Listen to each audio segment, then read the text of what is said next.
دیوبند میں علماء کے ایک بڑے اجتماع سے خطاب کر کے کہی. مولانا مفتی محمد شفیع، بڑے بڑے علماء، مولانا حسین احمد مدنی رحمۃ اللہ علیہ، شبیر احمد عثمانی رحمۃ اللہ علیہ. چلیے آج ڈاکٹر اسرار رحمۃ اللہ علیہ سے علماء دیوبند کے کارنامے سنتے ہیں. مولانا محمود حسن دیوبندی اسیر مالٹا نے اپنی اسیری سے رہائی پانے کے بعد واپس جب آئے ہیں تو دیوبند میں علماء کے ایک بڑے اجتماع سے خطاب کر کے کہی. مولانا مفتی محمد شفیع رحمۃ اللہ علیہ وہ خود موجود تھے اس میں، بڑے بڑے علماء، مولانا حسین احمد مدنی رحمۃ اللہ علیہ، شبیر احمد عثمانی رحمۃ اللہ علیہ، مولانا اشرف علی تھانوی رحمۃ اللہ علیہ، مولانا انور شاہ کشمیری رحمۃ، بڑا آج مجمع.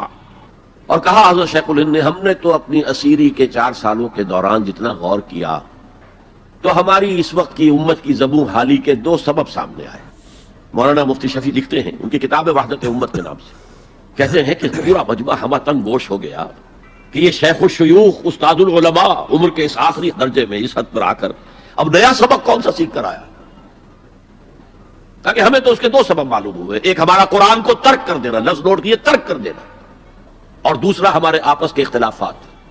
چنانچہ میں تو یہی فیصلہ کر کے آیا ہوں کہ اب زندگی جتنی باقی ہے 2 ہی کاموں میں لگ رہوں گا.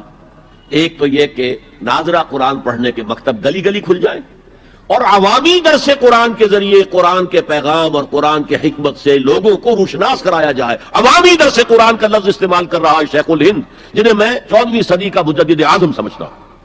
اور نمبر 2 یہ کہ آپس کے اختلافات کو حوالہ دی جائے. یہ واقعہ کوٹ کر کے مفتی محمد شفیع صاحب لکھتے ہیں کہ حضرت شیخ نے جو 2 باتیں کہیں اصل میں وہ ایک ہی ہے. ہمارے باہمی اختلافات بھی تو اسی وجہ سے ہیں کہ ہم نے قرآن کو ترک کر دیا ہے. بتائیے شیخ الہند نے کیسے ترک کیا قرآن؟ مولانا مدنی نے کیسے ترک کر دیا قرآن؟ کیا مطلب اس ترک کرنے کا؟ حال تو یہ ہے کہ مولانا مدنی رحمۃ اللہ علیہ، حالانکہ وہ تو گرفتار نہیں ہوئے تھے، وہ تو والنٹریلی اپنے شیخ کی خدمت کے لیے گئے ہیں ساتھ،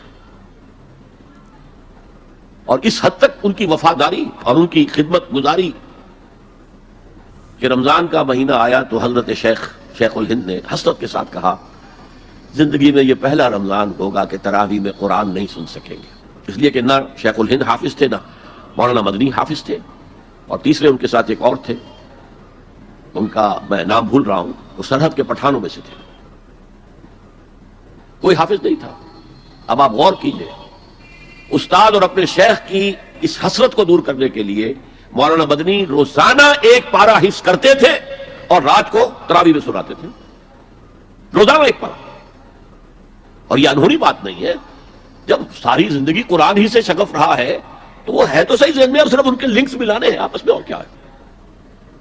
اصل میں قرآن کو ترک کرنے کا مطلب کیا ہے؟ وہ اصل میں ایک اور بہت بڑے عالم دین کی بات سنیے آپ، مولانا سید انور شاہ کشمیری رحمۃ اللہ علیہ، جو دیوبند سے آ کر آپ کے قریب نابھیل میں انہوں نے مدرسہ قائم کیا تھا.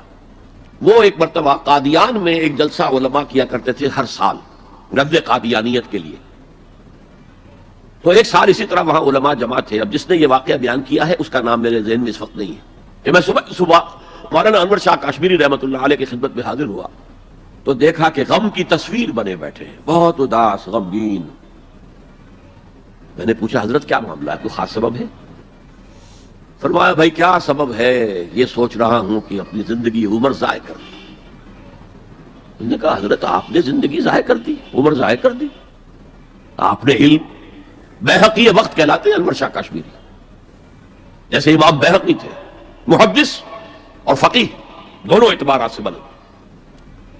تو آپ نے پڑھنے پڑھانے میں، سیکھنے سکھانے میں ساری عمر گزار دی، تو آپ کی زندگی ضائع کیسے؟ کہنے لگے ہم نے سارا زور اسی پر رکھا کہ ثابت کر دیں کہ شافعی کی رائے صحیح نہیں ہے، ہماری رائے صحیح ہے.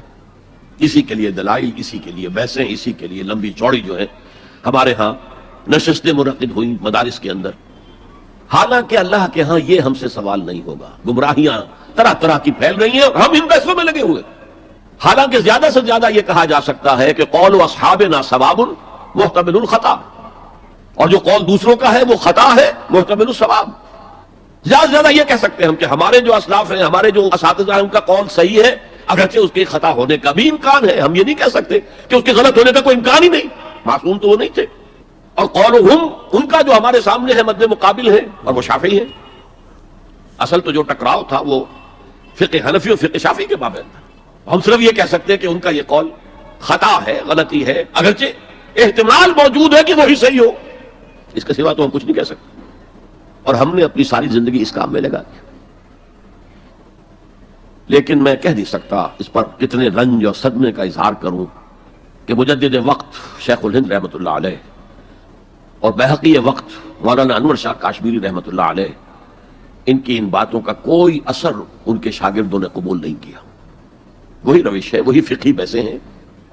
جب میں نے پاکستان میں تحریک خلافت کا آغاز کیا، کچھ احادیث بیان کی، اچھے علماء نے کہا کہ ڈاکٹر صاحب ہم نے تو یہ حدیثیں پہلی مرتبہ آپ سے سنی، یہ حدیثیں جو ہیں یہ ہیں کتاب الملاحم میں، اشراط الساعہ، علامات القیامہ، کتاب الفتن، اور حدیث کے ان ابواب پر تو پہنچتے پہنچتے ہم ایگزاسٹ ہو چکے ہوتے ہیں، ہماری ساری بحثیں جو ہے وہ ختم اور وقت ختم ہو جاتا ہے ان فقہی بحثوں کے اندر، یہاں تک تو ہم پہنچتے ہی نہیں۔ بہرحال دوسرا نقطہ جیسا کہ میں نے عرض کیا، پہلا اینٹیں پکاؤ، مضبوط کرو، یا ایھا الذین آمنوا اتقوا اللہ حق تقاتہ ولا تموتن الا وانتم مسلمون، اور دوسرا ان کو جوڑنے کے لیے قرآن کو ایز اے سیمنٹ سبسٹنس استعمال کرو، واعتصموا بحبل اللہ جميعا ولا تفرقوا واذکروا نعمت اللہ علیکم اذ کنتم اعداء فالف بین قلوبکم فاصبحتم بنعمتہ اخوانا وکنتم علی شفا حفرۃ من النار، تم تو تباہی آگ کے گڑھے کے کنارے تک پہنچ گئے تھے، گرا چاہتے تھے، فانقذکم منہا، تو اللہ نے اسے تمہیں نکالا ہے۔ کذالک یبین اللہ لکم آیاتہ لعلکم تہتدون، اسی طرح اللہ تعالیٰ تمہارے لیے اپنی آیات کی تبیین کر رہا ہے، وضاحت کر رہا ہے تاکہ تم ہدایت حاصل کر سکو۔